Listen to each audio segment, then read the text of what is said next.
ಜಿಲ್ಲೆಯ ಹಲವೆಡೆ ಸುರಿದ ಬಿರುಗಾಳಿ ಸಹಿತ ಭಾರೀ ಮಳೆಯು ವ್ಯಾಪಕ ಅವಾಂತರಕ್ಕೆ ಕಾರಣವಾಗಿದೆ. ಬೇಸಿಗೆ ಮಳೆಯು ಆಲಿಕಲ್ಲು ಸಹಿತ ಅಪ್ಪಳಿಸಿದ್ದು ಗಾಳಿಯ ರಭಸಕ್ಕೆ ದೇವಸ್ಥಾನದ ತಗಡಿನ ಶೀಟ್ಗಳು ಹಾರಿ ಹೋಗಿವೆ. ಚನ್ನಗಿರಿ ತಾಲೂಕಿನ ಬಸವಾಪಟ್ಟಣ ಗ್ರಾಮದಲ್ಲಿ ಬಿರುಗಾಳಿ ಮತ್ತು ಮಳೆಯಿಂದ ನೂರಾರು ಅಡಿಕೆ ಮರಗಳು ನೆಲಕ್ಕುರುಳಿವೆ. ಬಸವಾಪಟ್ಟಣ ಗ್ರಾಮದ ಶಾಂತಗೌಡರು ಎಂಬುವವರ ತೋಟದಲ್ಲಿ ಅರ್ಧ ಎಕರೆಯಷ್ಟು ಅಡಿಕೆ ಮರಗಳು ಬುಡ ಸಮೇತ ಕಿತ್ತು ಬಿದ್ದಿವೆ. 16 ವರ್ಷಗಳಿಂದ ಫಲ ನೀಡುತ್ತಿದ್ದ ಅಡಿಕೆ ಮರಗಳು ನೆಲಸಮಗೊಂಡಿರುವುದು ರೈತರಿಗೆ ಆರ್ಥಿಕ ನಷ್ಟ ಉಂಟು ಮಾಡಿದೆ. ಈ ಘಟನೆಯು ಸ್ಥಳೀಯರಲ್ಲಿ ಆತಂಕ ಸೃಷ್ಟಿಸಿದ್ದು, ಮಳೆಯಿಂದ ಉಂಟಾದ ಹಾನಿಯ ಪ್ರಮಾಣದ ಬಗ್ಗೆ ಹೆಚ್ಚಿನ ಮಾಹಿತಿ ಇನ್ನಷ್ಟೇ ಲಭ್ಯವಾಗಬೇಕಿದೆ. ಜಿಲ್ಲೆಯ ಹಲವೆಡೆ ಸುರಿದ ಬಿರುಗಾಳಿ ಸಹಿತ ಭಾರೀ ಮಳೆಯು ವ್ಯಾಪಕ ಅವಾಂತರಕ್ಕೆ ಕಾರಣವಾಗಿದೆ. ಬೇಸಿಗೆ ಮಳೆಯು ಆಲಿಕಲ್ಲು ಸಹಿತ ಅಪ್ಪಳಿಸಿದ್ದು ಗಾಳಿಯ ರಭಸಕ್ಕೆ ದೇವಸ್ಥಾನದ ತಗಡಿನ ಶೀಟ್ಗಳು ಹಾರಿ ಹೋಗಿವೆ. ಚನ್ನಗಿರಿ ತಾಲೂಕಿನ ಬಸವಾಪಟ್ಟಣ ಗ್ರಾಮದಲ್ಲಿ ಬಿರುಗಾಳಿ ಮತ್ತು ಮಳೆಯಿಂದ ನೂರಾರು ಅಡಿಕೆ ಮರಗಳು ನೆಲಕ್ಕುರುಳಿವೆ. ಬಸವಾಪಟ್ಟಣ ಗ್ರಾಮದ ಶಾಂತಗೌಡರು ಎಂಬುವವರ ತೋಟದಲ್ಲಿ ಅರ್ಧ ಎಕರೆಯಷ್ಟು ಅಡಿಕೆ ಮರಗಳು ಬುಡ ಸಮೇತ ಕಿತ್ತು ಬಿದ್ದಿವೆ. 16 ವರ್ಷಗಳಿಂದ ಫಲ ನೀಡುತ್ತಿದ್ದ ಅಡಿಕೆ ಮರಗಳು ನೆಲಸಮಗೊಂಡಿರುವುದು ರೈತರಿಗೆ ಆರ್ಥಿಕ ನಷ್ಟ ಉಂಟು ಮಾಡಿದೆ. ಈ ಘಟನೆಯು ಸ್ಥಳೀಯರಲ್ಲಿ ಆತಂಕ ಸೃಷ್ಟಿಸಿದ್ದು, ಮಳೆಯಿಂದ ಉಂಟಾದ ಹಾನಿಯ ಪ್ರಮಾಣದ ಬಗ್ಗೆ ಹೆಚ್ಚಿನ ಮಾಹಿತಿ ಇನ್ನಷ್ಟೇ ಲಭ್ಯವಾಗಬೇಕಿದೆ. ಜಿಲ್ಲೆಯ ಹಲವೆಡೆ ಸುರಿದ ಬಿರುಗಾಳಿ ಸಹಿತ ಭಾರೀ ಮಳೆಯು ವ್ಯಾಪಕ ಅವಾಂತರಕ್ಕೆ ಕಾರಣವಾಗಿದೆ. ಬೇಸಿಗೆ ಮಳೆಯು ಆಲಿಕಲ್ಲು ಸಹಿತ ಅಪ್ಪಳಿಸಿದ್ದು ಗಾಳಿಯ ರಭಸಕ್ಕೆ ದೇವಸ್ಥಾನದ ತಗಡಿನ ಶೀಟ್ಗಳು ಹಾರಿ ಹೋಗಿವೆ.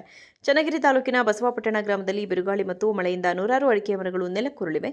ಬಸವಾಪಟ್ಟಣ ಗ್ರಾಮದ ಶಾಂತಗೌಡರು ಎಂಬುವವರ ತೋಟದಲ್ಲಿ ಅರ್ಧ ಎಕರೆಯಷ್ಟು ಅಡಿಕೆ ಮರಗಳು ಬುಡ ಸಮೇತ ಕಿತ್ತು ಬಿದ್ದಿವೆ. 16 ವರ್ಷಗಳಿಂದ ಫಲ ನೀಡುತ್ತಿದ್ದ ಅಡಿಕೆ ಮರಗಳು ನೆಲಸಮಗೊಂಡಿರುವುದು ರೈತರಿಗೆ ಆರ್ಥಿಕ ನಷ್ಟ ಉಂಟು ಮಾಡಿದೆ.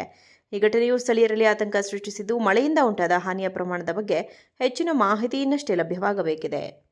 ಜಿಲ್ಲೆಯ ಹಲವೆಡೆ ಸುರಿದ ಬಿರುಗಾಳಿ ಸಹಿತ ಭಾರೀ ಮಳೆಯು ವ್ಯಾಪಕ ಅವಾಂತರಕ್ಕೆ ಕಾರಣವಾಗಿದೆ. ಬೇಸಿಗೆ ಮಳೆಯು ಆಲಿಕಲ್ಲು ಸಹಿತ ಅಪ್ಪಳಿಸಿದ್ದು ಗಾಳಿಯ ರಭಸಕ್ಕೆ ದೇವಸ್ಥಾನದ ತಗಡಿನ ಶೀಟ್ಗಳು ಹಾರಿ ಹೋಗಿವೆ.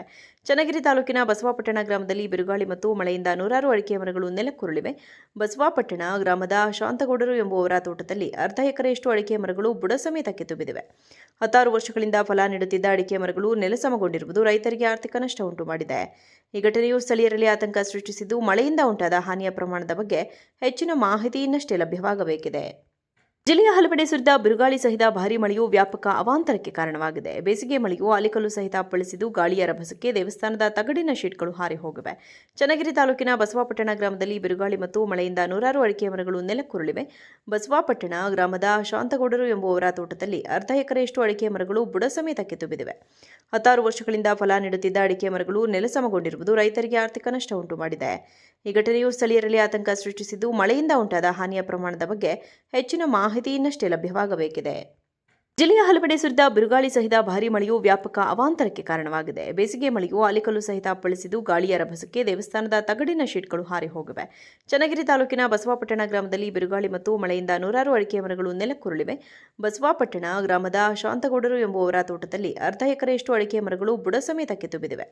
16 ವರ್ಷಗಳಿಂದ ಫಲ ನೀಡುತ್ತಿದ್ದ ಅಡಿಕೆ ಮರಗಳು ನೆಲಸಮಗೊಂಡಿರುವುದು ರೈತರಿಗೆ ಆರ್ಥಿಕ ನಷ್ಟ ಉಂಟು ಮಾಡಿದೆ. ಈ ಘಟನೆಯು ಸ್ಥಳೀಯರಲ್ಲಿ ಆತಂಕ ಸೃಷ್ಟಿಸಿದ್ದು, ಮಳೆಯಿಂದ ಉಂಟಾದ ಹಾನಿಯ ಪ್ರಮಾಣದ ಬಗ್ಗೆ ಹೆಚ್ಚಿನ ಮಾಹಿತಿ ಇನ್ನಷ್ಟೇ ಲಭ್ಯವಾಗಬೇಕಿದೆ.